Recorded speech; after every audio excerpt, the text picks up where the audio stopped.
മലേഷ്യയിൽ ലാൻഡ് ചെയ്തപ്പോൾ നല്ല ഉറക്കക്ഷീണമുണ്ടായിരുന്നു. പക്ഷെ എനിക്ക് മലേഷ്യ എയർലൈൻസിന്റെ ലൗഞ്ച് വൗച്ചർ ഉണ്ടല്ലോ. അങ്ങനെ തുള്ളിച്ചാടി ലൗഞ്ചിലേക്ക് പോയപ്പോഴാണ് ഞാൻ സത്യം അറിയുന്നത്. ഡിപ്പാർച്ചറിന് 3 മണിക്കൂറിന് മുന്നേ മാത്രമേ നമുക്ക് ലൗഞ്ച് ആക്സസ് ചെയ്യാൻ പറ്റുള്ളൂ എന്ന്. 13 മണിക്കൂർ ലേ ഓവർ ഉണ്ടെന്നൊക്കെ പറഞ്ഞ് ഞാൻ എൻ്റെ സങ്കടം പറഞ്ഞപ്പോൾ അവർ പുറപ്പെട് എന്ന് പറഞ്ഞിട്ട് 4 മണിക്കൂറാക്കി തന്നിട്ടുണ്ട്. അങ്ങനെ ഡിപ്പാർച്ചറിന് 4 മണിക്കൂർ മുന്നേ ഞാൻ ലൗഞ്ചിൽ കയറി ഒരു സീറ്റൊക്കെ പിടിച്ചതിന് ശേഷം ആദ്യം തന്നെ ഓറഞ്ച് ജ്യൂസിലേക്ക് കടന്നു. എന്നിട്ട് ഞാൻ അവിടെയുള്ള എല്ലാ ഡിഷസും ഇങ്ങനെ പൊക്കി പൊക്കി നോക്കുന്നുണ്ടായിരുന്നു. ഇൻട്രസ്റ്റിംഗ് ആയിട്ടുള്ള എന്തെങ്കിലും ഉണ്ടോ? ഇതിൻ്റെ ഒന്നും പേര് എന്നോട് ചോദിക്കരുത്, എനിക്ക് ഒന്നും അറിയത്തില്ല. ഇവർ ഇംഗ്ലീഷിലാണെങ്കിലും മലേഷ്യൻ ഭാഷയിലാണ് ഇത് എഴുതി വെച്ചിരിക്കുന്നത്.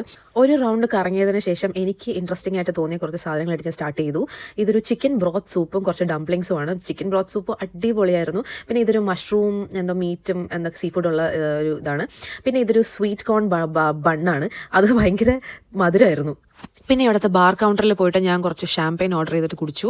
എന്നിട്ട് ഞാൻ നോക്കിയപ്പോഴത്തേക്കും സുഷി ഇരിക്കുന്നു. ഇത് ഫ്രൈഡ് സുഷിയാണ്. ഇതെങ്കിലും ഇഷ്ടപ്പെടുമോ എന്ന് അറിയാൻ വേണ്ടിയിട്ട് ഞാൻ കഴിച്ചു നോക്കിയാണ്. പക്ഷേ സുഷിയും ഞാനും തമ്മിൽ സെറ്റ് ആവില്ല ഗൈസ്. അങ്ങനെ ഷാമ്പയിൻ കൊണ്ട് ശുദ്ധികലശം ചെയ്തിട്ട് ഇത് ഗിയോസ എന്ന് പറയുന്ന ഒരു ജാപ്പനീസ് ഡംപ്ലിംഗ് ആണ്. അതും അടിപൊളിയായിരുന്നു. ഇവിടെ ഡിസേർട്ട് ആണെങ്കിൽ ഭയങ്കര ഭംഗിയായിരുന്നു കേട്ടോ കാണാൻ. അങ്ങനെ എനിക്ക് പറ്റിയ കുറച്ച് ഡിസേർട്ട് സെലക്ട് ചെയ്ത് പ്ലേറ്റിലാക്കിയിട്ട് ഞാൻ സീറ്റിൽ പോയിരുന്നു. പേരൊന്നും ചോദിക്കരുത്, ഒന്നും അറിയത്തില്ല, എന്നാലും അറിയുന്നൊക്കെ പറഞ്ഞുതരാം. ഇതൊരു ജാപ്പനീസ് ചീസ് കേക്ക് ആണ്. എനിക്ക് കണ്ടപ്പോൾ തന്നെ കഴിക്കണമെന്ന് ഭയങ്കര ആഗ്രഹമായിരുന്നു. വായിൽ വെച്ചപ്പോഴത്തേക്കും എൻ്റെ പൊന്നെ മെൽറ്റ് ഇൻ മൗത്ത് ആയിരുന്നു. പിന്നെ ഇതൊരു ടീ കേക്കാണ്. സർപ്രൈസിംഗിലി ഇത് ഭയങ്കര ടേസ്റ്റ് ആയിരുന്നു. പിന്നെ ഇതൊരു കിണ്ണത്തപ്പം പോലത്തെ ഒരു സാധനം കേട്ടോ. പ്രത്യേകിച്ച് ഫ്ലേവർ ഒന്നുമില്ല. ഇതും എന്തോ 2 ഫ്ലേവർ ഉള്ളതാണ്. പക്ഷെ എനിക്കൊന്നും വലുതായിട്ട് തോന്നിയില്ല. പക്ഷേ ഏറ്റവും അടിപൊളിയായിരുന്നു ഈ ഒരു ടീയുടെ പുഡിംഗ് ആയിരുന്നു. ഓസം ആയിരുന്നു. ഈ ഒരു ഐറ്റം 3 എണ്ണെങ്കിലും ഞാൻ കഴിച്ചിട്ടുണ്ടാവും. നോർമലി ആൾക്കാർ മെയിൻ കോഴ്സ് കഴിഞ്ഞിട്ടാണ് ഡിസേർട്ട് എങ്കിൽ ഞാൻ നേരെ തിരിച്ചാണ്. ഒരു ഐസ് ലാത്തയും എടുത്തുകൊണ്ട് വന്നിട്ട് ഞാൻ എൻ്റെ മെയിൻ കോഴ്സ് സ്റ്റാർട്ട് ചെയ്യുവാണ്. ഇതിനകത്ത് കുറച്ച് വിയർഡ് ലുക്കിംഗ് ആയിട്ടൊരു നൂഡിൽസ് ഉണ്ടായിരുന്നു. സർപ്രൈസിംഗ്ലി അത് ഭയങ്കര ടേസ്റ്റ് ആയിരുന്നു. പിന്നെ അത് കഴിഞ്ഞിട്ട് ഒരു മലേഷ്യൻ റൈസ് ഉണ്ടായിരുന്നു.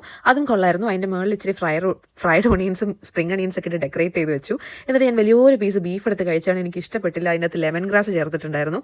അതുകൊണ്ട് തന്നെ ബാക്കി കറികളെല്ലാം ഞാൻ ഇച്ചിരീശായിട്ടാണ് ടേസ്റ്റ് ചെയ്ത് നോക്കിയത്. നമുക്ക് ഓൺ ദ സ്പോട്ട് നൂഡിൽസ് സൂപ്പും പാസ്തയൊക്കെ ഉണ്ടാക്കി തരുമായിരുന്നു. പക്ഷെ അതൊന്നും കഴിക്കാനുള്ള വയർ എനിക്കില്ലായിരുന്നു. ലഞ്ച് എല്ലാം കഴിച്ചു കഴിഞ്ഞതിന് ശേഷം ഞാനൊരു വാക്കിന് ഇറങ്ങി. അപ്പോഴത്തേക്ക് അവിടെ നാപ്പ് റൂം എന്ന് പറഞ്ഞൊരു സ്ഥലം കണ്ടു. എൻ്റെ മോനെ നല്ലൊരു കോംഫി ലുക്കിംഗ് ആയിട്ടൊരു സ്ഥലമാണ്. പക്ഷെ ഉറങ്ങാൻ സമയമില്ല. നടന്ന് ക്ഷീണിച്ചു. ഇനി സ്വല്പം ആപ്പിൾ ജ്യൂസും സ്നാക്സും കഴിക്കാം. അപ്പോൾ ആദ്യം ഞാൻ സ്കോണാണ് എടുത്തിരിക്കുന്നത്. എനിക്ക് സ്കോൺ ഭയങ്കര ഇഷ്ടമാണ്. ഇങ്ങനെ മുറിച്ചിട്ട് ക്ലോട്ടഡ് ക്രീമും ജാമും വെക്കണം. പക്ഷേ ജാം എനിക്ക് അവിടെ ഒന്നും കിട്ടിയില്ല. ഞാൻ തപ്പിയായിരുന്നു. പിന്നെ സ്കോണിൽ ചെറിയ മധുരം ഉണ്ടല്ലോ, അത് വെച്ച് അഡ്ജസ്റ്റ് ചെയ്തു. അടുത്ത് ഞാൻ എടുത്തിട്ട് വന്നത് ഒരു ടോട്ടിയ ചിപ്സ് ആണെന്ന് തോന്നുന്നു. അതിൻ്റെ കൂടെ ഹുമസും കൂടി ചേർത്തിട്ടാണ് കഴിക്കുന്നത്. നല്ല ക്രിസ്പി ആൻഡ് ടേസ്റ്റി ആയിരുന്നു. കൂടെ ഇച്ചിരി ആപ്പിൾ ജ്യൂസും. ഇന്നൊരൊറ്റ ദിവസം കൊണ്ട് എൻ്റെ ഒരു 3-4 കിലോ കൂടാൻ ചാൻസ് ഉണ്ട്. അതുകൊണ്ട് തൽക്കാലം തീറ്റി അവസാനിപ്പിച്ച് കുറച്ച് പീസ്ഫുള്ളി അവിടെ ഇരുന്ന് റെസ്റ്റ് എടുക്കാൻ തീരുമാനിച്ചു. അതിനുശേഷം കുറച്ച് ക്യാപ്പുച്ചിനോ കൂടി കുടിച്ചതിന് ശേഷം നേരെ ബോർഡിംഗ് ഗേറ്റിലേക്ക് പോയി. അപ്പോൾ next video Malaysia to Melbourne കാണാൻ മറക്കരുത്. See you there. ബൈ.